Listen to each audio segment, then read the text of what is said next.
मैं अभिसार शर्मा। प्रधानमंत्री नरेंद्र मोदी एक बार फिर देश से रूबरू हुए। कब? रात को 8 बजे अपने चिर परिचित अंदाज में। और कल का जो उनका भाषण था, उनका अब तक का सबसे लंबा भाषण था जो उन्होंने लॉकडाउन के संदर्भ में दिया।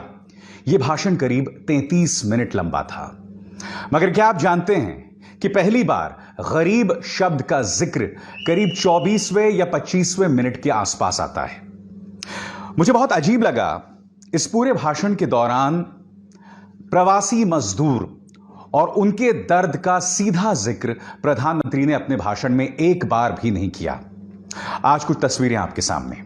सबसे पहले यह तस्वीर देखिए, किस तरह से मां एक हाथ में बैग और अपनी गोदी में अपने बच्चे को खींच कर ले जा रही है। अब जानते हैं, यह महिला जो जमीन पर बैठी हुई है, यह 7 महीने से गर्भ में है और इससे अभी कई और किलोमीटर चलना था। अब इस शख्स को देखिए, फोन पर रो रहा है। मैं नहीं जानता हूं इसकी क्या बेबसी है, मगर लगातार रोता हुआ दिख रहा है। अब यह तस्वीर देखिए, किस तरह से एक आदमी अपने बच्चे को ट्रक के ऊपर फेंकता हुआ दिखाई दे रहा है। ये तमाम दर्द भरी दास्तानें जो सामने उभर कर आई थी और मुझे उम्मीद थी कि प्रधानमंत्री इन तस्वीरों पर कुछ कहेंगे। मुझे डर है कि प्रधानमंत्री ने इस बारे में बात इसलिए तो नहीं की कि कहीं ना कहीं वो देश की जनता को यह दिखाना चाहते हैं कि ऐसी तस्वीरें है ही नहीं, दर्द का यह मंजर है ही नहीं। मैं आपको क्यों बताना चाहता हूं। आपको याद है 3 साल पहले जब उत्तर प्रदेश के चुनाव हुए थे, उसके ठीक पहले दलितों पर अत्याचार की यह तस्वीर सामने उभर कर आई थी, जब ऊना में दलितों पर अत्याचार हुआ था। ऊना उस वक्त चाहे समाजवादी पार्टी हो और खासकर बसपा मायावती की बीएसपी ने इस मुद्दे पर प्रधानमंत्री पर जबरदस्त हमला बोला था कि प्रधानमंत्री, आपके गृह राज्य में दलितों के साथ ऐसा हो रहा है। हमें ऐसा लगा कि प्रधानमंत्री इस पर बोलेंगे नहीं बोलेंगे, मगर अचानक उन्होंने अपनी जुबान खोली। क्या कहा, मैं आप चाहता हूं प्रधानमंत्री के मुंह से खुद सुने। मैं ऐसे लोगों को कहना चाहता हूं, अगर आपको कोई तकलीफ है तो वार करना है तो मुझ पे करिए। मेरे दलित भाइयों पर वार करना बंद कर दीजिए। वार करना है तो मुझ पे कीजिए। गोली चलानी है तो मुझ पे चलाइए, मेरे दलित भाइयों पर मत चलाइए। तो सुना, पहले मुझे गोली मारो। मगर उस वक्त प्रधानमंत्री की राजनीतिक मजबूरी समझ आ रही थी, क्योंकि उत्तर प्रदेश में चुनाव होने थे। जाहिर सी बात है, प्रधानमंत्री अगर कुछ नहीं बोलते तो दलित वोट्स का एक बहुत बड़ा चंक उन्हें नहीं मिलता। फिर आपको याद होगा कि लोकसभा चुनावों से पहले किस तरह से प्रधानमंत्री ने कई हमारे जो मजदूर हैं उनके पांव धोए थे। ये तमाम तस्वीरें हमारे सामने हैं, प्रधानमंत्री का बयान भी हमारे सामने है। ऊना में दलितों के साथ अत्याचार हुए। अब तक सड़क पर चलते चलते एक आंकड़ा तो कहता है कि 300 के पार लोग मर चुके हैं अलग अलग तरीकों से। जहां तक मुझे पता है, सड़क में अलग अलग दुर्घटनाओं में अब तक 50 से 60 लोग मारे जा चुके हैं। ऊपर से वो तस्वीरें जो मैं आपको लगातार दिखा रहा हूं। प्रधानमंत्री, क्या आपको इन तस्वीरों पे कुछ भी नहीं कहना चाहिए था? आज की तारीख में अगर मेरे जैसा पत्रकार आपसे यह उम्मीद कर रहा है कि आप इन तस्वीरों पर कुछ कहिए, तो क्या मैं ज्यादती कर रहा हूं आपके साथ? मैं आपको बता दूं, इस मुद्दे पर मेरे साथ 3 राजनीतिक मेहमान भी हैं। कांग्रेस की तरफ से पवन खेरा, राष्ट्रीय जनता दल की तरफ से मेरे साथ सांसद हैं मनोज झा और समाजवादी पार्टी के प्रवक्ता अनिल यादव। सबसे पहले मैं बात करना चाहूंगा पवन खेरा से और उनसे जानना चाहूंगा, प्रधानमंत्री के पूरे भाषण में प्रवासी मजदूरों का जिक्र तक नहीं, आप उसे कैसे देखते हैं? जो सुबह से शाम तक नजारे हमें दिख रहे हैं, वो हमारी आत्मा को झकझोर देते हैं। वो नजारे, लोग पैदल चल रहे हैं, हजारों किलोमीटर का रास्ता तय कर रहे हैं, पांव में चप्पल नहीं है, पेट में दाना नहीं है, आंखों में उम्मीद नहीं है।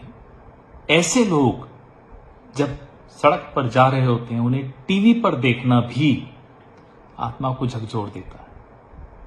और अफसोस होता है इस बात का कि हम कुछ कर नहीं पा रहे। ऐसे में एक पूरा देश आपको सुनने को बैठा, इस उम्मीद के साथ कि आप उस मजदूर के लिए कुछ ठोस बात कहेंगे, उसके लिए अपनी संवेदना भी सामने रखेंगे। वो आपकी संवेदना नहीं, वो भारत की संवेदना है और आप भारत के प्रधानमंत्री हैं। आपने वो करना उचित नहीं समझा। इस बात का अफसोस रहेगा।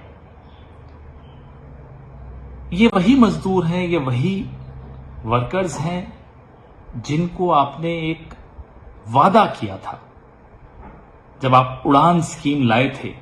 माफ कीजिएगा, पुराने भाषण कचोटते हैं आपके, कि मैं उन चप्पल पहनने वाले लोगों को हवाई जहाज में बैठाना चाहता हूं। भूल जाइए उस वादे को, हम भी भूलने की कोशिश कर रहे हैं, देश भी भूलने की कोशिश कर रहा है आपके तमाम वादों को। कम से कम उनको बाइज्जत अपने घर भेजने की व्यवस्था नहीं कर पाए। बिहार, जी हां, अधिकतर मजदूर जो हैं बिहार से हैं और उनकी दर्द भरी दास्तानें सामने उभर कर आ रही हैं। उत्तर प्रदेश के मजदूरों की दर्द भरी दास्तान उभर कर आ रही है। क्या कहना है बिहार से राष्ट्रीय जनता दल के सांसद मनोज झा का, सुनिए। कल मैंने माननीय प्रधानमंत्री जी का पूरा भाषण सुना। 20वें 24वें मिनट 25वें मिनट में संभवतः एक बार जिक्र आता है, जिन प्रवासी मजदूरों की छवियां हमने देखी, डरावनी थी वो छवियां। बटा हुआ दिखा मेरा मुल्क, जहां 10% लोगों के लिए लॉकडाउन एक प्रिविलेज की तरह हो रहा था, वहां एक बड़ी आबादी के लिए ना कोई सोच, ना कोई समझ, ना कोई संवेदना। जब दबाव पड़ा तो आप आनंद फानन में ट्रेनें चलाने की अपनी बात की। क्या प्रधानमंत्री जी ने देखा नहीं होगा कि हवाई चप्पल के बदले मिनरल वाटर की बोतल को रस्सी से बांध करके लोग सड़कों पर चल रहे हैं? ये कौन सा हम नया भारत गढ़ रहे हैं? क्या हमारी सारी सामूहिक संवेदना, संचेतना खत्म हो गई है? समाजवादी पार्टी, जैसे कि आप जानते हैं, एक स्टेक होल्डर है उत्तर प्रदेश की सियासत में, और समाजवादी पार्टी ने भी इस मुद्दे पर जबरदस्त हमला बोला है। क्या कह रहे हैं अनिल यादव, आप खुद देखिए। प्रधानमंत्री जी, जब 33 मिनट तक आपने भाषण दिया, क्या उस 33 मिनट में 1 मिनट भी आपको नहीं लगा कि उन मजदूरों की बात होनी चाहिए, उन गरीबों की बात होनी चाहिए जो सैकड़ों किलोमीटर, हजारों किलोमीटर पैदल चल रहे हैं अपने घर जाने के लिए?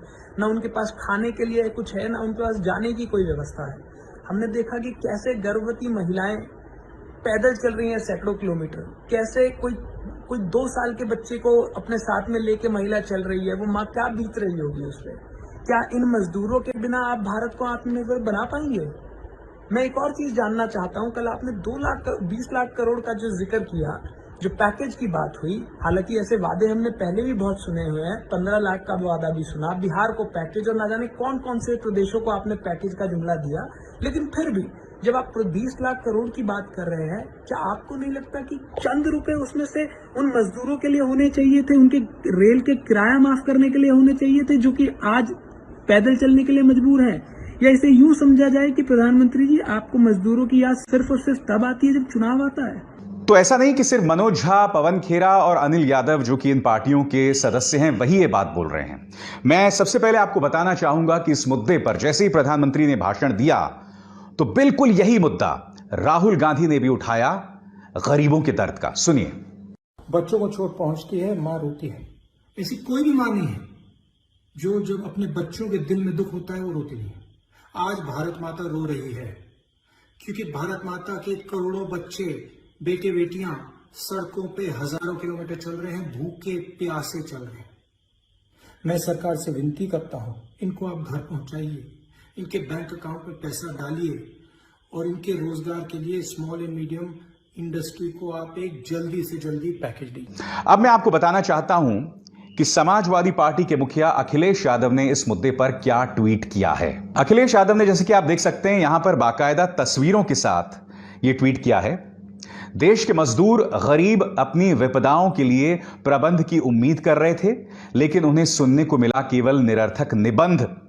क्या आधे घंटे से भी ज्यादा समय में सड़कों पर भटकते मजदूरों के लिए एक आध शब्द की संवेदना की भी गुंजाइश नहीं थी?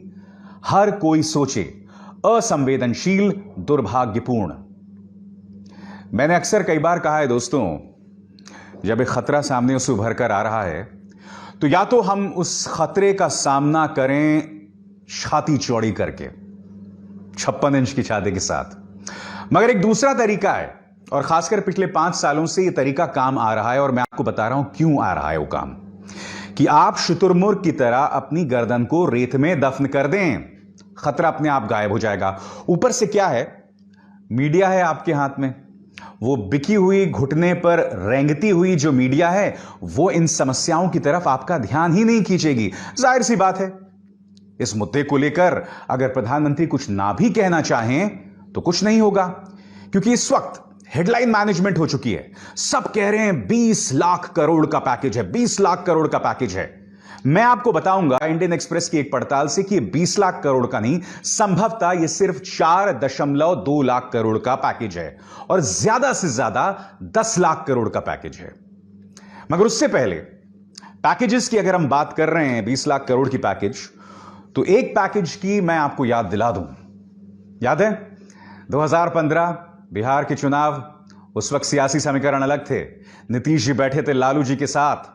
क्या कहा था प्रधानमंत्री ने उस ऐतिहासिक रैली में, आप खुद सुनिए। मैं आज बिहार के पैकेज की घोषणा यहीं से करना चाहता हूं। करो 50,000 करोड़ की ज्यादा करो, 60,000 करोड़ की ज्यादा करो, 70,000 करोड़ की ज्यादा करो, 75,000 करोड़ की ज्यादा करो, 80,000 करोड़ की ज्यादा करो, 90,000 करोड़ की ज्यादा करो। मेरे भाइयों बहनों, मैं आज वादा करता हूं, दिल्ली सरकार, कान बराबर ठीक रख के सुन लीजिए, दिल्ली सरकार 1.25 लाख करोड़ रुपए का पैकेज देगी। 1.25 लाख करोड़ रुपया बिहार का भाग्य बदलने के लिए 1.25 लाख करोड़ रुपया। मेरे भाइयों बहनों, मैं आपका मिजाज देख रहा हूं, हर कोई खड़ा हो गया है। आप मुझे आशीर्वाद दीजिए, आप मुझे आशीर्वाद दीजिए मेरे भाइयों बहनों।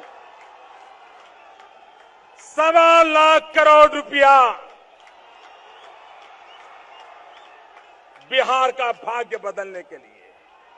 इसी मुद्दे पर तल्ख प्रतिक्रिया दे रही है राष्ट्रीय जनता दल। राष्ट्रीय जनता दल का मानना है कि प्रधानमंत्री ने सिरे से इससे पहले भी इस तरह की बातें की थी और ये जो पैकेज है और उस पैकेज में कोई फर्क नहीं है। क्या कह रहे हैं मनोज झा, खुद सुनिए। मुझे तो कई दफा डेजावू होता है। बिहार में भी ऐसी ये घोषणा, फलाना फलाना लाख करोड़, तब नीतीश जी हमारे साथ थे, उन्होंने कहा भी कहां गया उसे ढूंढो। आज भी हम वो आंकड़ा, वो पैसे ढूंढ रहे हैं। क्या नीतीश जी नहीं समझ रहे? मेरा मानना है कि इस पूरे पेंडेमिक में एक चीज तो साफ हो गई है, कोरोना से हम जीत के निकल रहे हैं, निकल जाएंगे, उम्मीद है। लेकिन ये जो हमने अपने हिंदुस्तान को साफ 2 भागों में बांट दिया, एक इंडिया ऑफ प्रिविलेज और एक भारत ऑफ अनप्रिविलेज्ड, उसके लिए कुछ नहीं, वो ताली थाली तक ही सीमित है। हेडलाइन मैनेजमेंट शुरू हो गई है पिछलग्गू चैनल्स के जरिए। सभी चैनल्स, एनडीटीवी भी, न्यूज 18 भी, जी न्यूज भी, एबीपी न्यूज भी, सब जो हैं ये कहने की कोशिश कर रहे हैं कि साहब ये तो 20 लाख करोड़ का पैकेज है। मैं आपके सामने एक तस्वीर पेश करना चाहूंगा और यह तस्वीर जो है वो इंडियन एक्सप्रेस की इस पड़ताल के जरिए सामने आई। आपकी स्क्रीन पर ये तारीखें 6 फरवरी, 27 मार्च, 17 अप्रैल और 27 अप्रैल। क्या आप जानते हैं इस दौरान रिजर्व बैंक ऑफ इंडिया अतिरिक्त लिक्विडिटी यानी कि अतिरिक्त पैसा सिस्टम में डालता है? जी हां, और उसके बाद 27 मार्च को 1.7 लाख करोड़ का वित्तीय पैकेज वित्त मंत्री निर्मला सीतारमण देती हैं। अब इन सभी तारीखों को जो पैकेजेस का ऐलान हुआ उस सब को आप मिला दें तो ये सब आपके स्क्रीन पर जीडीपी का 4.8% होता है। और जानते हैं कितने रुपए? 9.74 लाख करोड़ रुपए, यानी कि करीब 10 लाख करोड़ रुपए की घोषणा तो पहले ही हो चुकी है। अब इंडियन एक्सप्रेस एक और चीज कहता है, देखिए बोरोइंग्स को लेकर, यह शब्द पर गौर कीजिए, बोरोइंग सीलिंग। बोरोइंग्स को लेकर एक सीलिंग होती है जिसके चलते सरकार अब सिर्फ 4.2 लाख करोड़ रुपए ही जारी कर सकता है। तो बकौल इंडियन एक्सप्रेस ये 20 लाख करोड़ का पैकेज नहीं है बल्कि 4.2 लाख करोड़ का पैकेज है। और अगर ज्यादा से ज्यादा हुआ तो जैसे कि अब तक करीब 10 लाख करोड़ जारी हो चुका है, उसके बाद ये 10 लाख करोड़ का पैकेज है। मगर मीडिया को बहुत अच्छा लग रहा है 20 लाख करोड़ के पैकेज की बात करने का, तो एक तरह से यह शगुफा आपके सामने छोड़ा गया है। यही नहीं, प्रधानमंत्री ने अपने इस भाषण में किसकी बात की है? आत्मनिर्भरता की। और सारा मीडिया जो है वो जय जयकार कर रहा है कि आजाद भारत के इतिहास में आज तक किसी ने आत्मनिर्भरता की बात नहीं की। इन दो चेहरों पर गौर कीजिए, प्रधानमंत्री इन दोनों को पसंद नहीं करते हैं। एक तरफ पूर्व प्रधानमंत्री इंदिरा गांधी और दूसरी तरफ उनके पिता पंडित जवाहरलाल नेहरू। मैं आपको बताना चाहता हूं कि इंदिरा गांधी ने कम से कम उनके 5 बयान में पढ़ के सुनाना चाहूंगा, आपके स्क्रीन पर होंगे वो बयान, वो उस पर आप गौर कीजिए। सबसे पहले यह बयान दिया गया था 5 दिसंबर 1970 को। We want millions of self-reliant men and women. Able young men should be persuaded to make their own choices. हमें लाखों आत्मनिर्भर औरतें और आदमी चाहिए। काबिल युवा लोग जो हैं उनके पास यह आजादी होनी चाहिए ताकि वो अपनी चॉइसेस, अपने अवसर खुद बना सकें। उसके बाद 24 अप्रैल 1968, the attainment of self sufficiency is one of the central themes in our programme. हम आत्मनिर्भर बन सकें, यह हमारे कार्यक्रम का एक बहुत अहम हिस्सा है। उसके बाद 30 मार्च 1966 को यह बयान, The concept of ultimate self-reliance means that aid, which is an extraordinary form of transfer of resources, need not continue and that our own export earnings should meet our import requirements. क्या कह रहे हैं? आत्मनिर्भरता के जरिए जो भी हमारी जरूरतें हैं आयात और निर्यात को लेकर वो तमाम पूरी होंगी। ये तमाम बातें कौन कह रहा है? ये शख्स इंदिरा गांधी। अब इस बात पे गौर कीजिए, 1 मई 1984, Our self-reliance depends on production as also the country's capacity to fulfill its needs and reaching the fruits of independence to the poor and to the backward regions. इसके जरिए क्या कह रहे हैं कि आत्मनिर्भरता के जरिए हम उत्पाद बढ़ा सकते हैं और देश अपनी क्षमता तक पहुंच सकता है जिसके जरिए जो गरीब हैं उन तक इसका फायदा पहुंच सके। और फिर एक और बयान 14 जनवरी 1976 का, Self-reliance has been an important component of India's development strategy. यानी कि आत्मनिर्भरता भारत की जो क्षमता है, भारत की जो रणनीति है, उसका एक अहम हिस्सा रही है। ये कोई और नहीं बल्कि इंदिरा गांधी कह रही हैं। तो आज की तारीख में जिस आत्मनिर्भरता के मंत्र का जिक्र आपके सामने पूरा मीडिया कर रहा है, ये कोई नई बात नहीं है। आत्मनिर्भरता की बात लगातार 1992 तक की जाती रही थी। 1992 में ये दो चेहरे सामने उभर कर आते हैं। उस वक्त प्रधानमंत्री कौन थे? पीवी नरसिम्हा राव। उनके वित्त मंत्री कौन थे? मनमोहन सिंह। और तब देश में उदारीकरण की एक लहर सामने उभर कर आती है। उसके बाद भारत के बाजार खोल दिए जाते हैं। सिर्फ समाजवाद की बात नहीं होती, एक उदार भारत सामने उभर कर आता है। लिबरलाइजेशन होता है जिसके चलते शहरों में ढेरों नौकरियां पैदा होती हैं। उसके बाद भारत की काया पलट होती है। फिर 1998-99 में इसी को आगे बढ़ाने का काम यह शख्स करते हैं, स्वर्गीय प्रधानमंत्री अटल बिहारी वाजपेयी। आज जो बातें प्रधानमंत्री ने अब जाके की हैं अपने 5वें भाषण में, स्पष्ट कर दी जाए, कोई नई बात नहीं है। और मुझे ऐसा लगता है कुछ असमंजस साफ तौर पर दिखाई दे रहा है।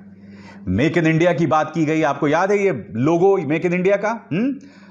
शेर का लोगो, यानी कि इतना जबरदस्त लोगो, मगर उसके बाद में मेक इन इंडिया कहां उड़नछू हो गया, किसी को पता ही नहीं चला। जी हां, उसको लेके मंत्रालय बना, मंत्रालय के चेहरे भी हुए, मगर फिर गायब। तो मैं यही जानना चाहता हूं, यही मेरे को चिंता है कि प्रधानमंत्री ने बड़ी बड़ी बातें तो जरूर की हैं, मगर हकीकत यह है कि क्या हकीकत और असलियत में फर्क तो नहीं है, कथनी और करनी में फर्क तो नहीं है। चिंता मुझको यह है।